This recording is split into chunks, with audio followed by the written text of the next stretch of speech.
I got this shit called bun and cheese, right?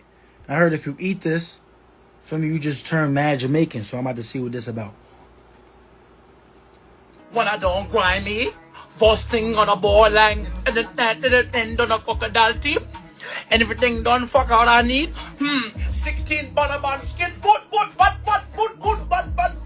Look what I did. Oh my god. Look what I did. Look how I shaped the spinners. So yesterday, guys, while making dinner, I was making the spinners and I don't know what came in my mind. I started to shape them like this because I was thinking that it would be a good idea to put it in my husband's plate.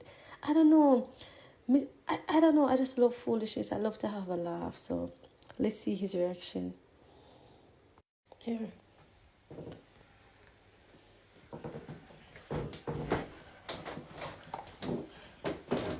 What kind of wooden bars?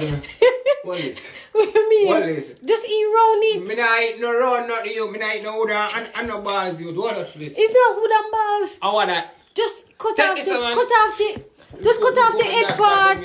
Cut off which head part? Davian. Me not eat no wooden and no balls. You, me not arm there. Me you deaf. Me not eat no wooden and no balls. Just- That's what my face, man. Just bite the So me not go on with that now, you. Why? Just bite the little piece around this, you know? Please. So me I not don't buy my box please. it down your stairs, you know. I don't play. Buy my box it down your stairs, you.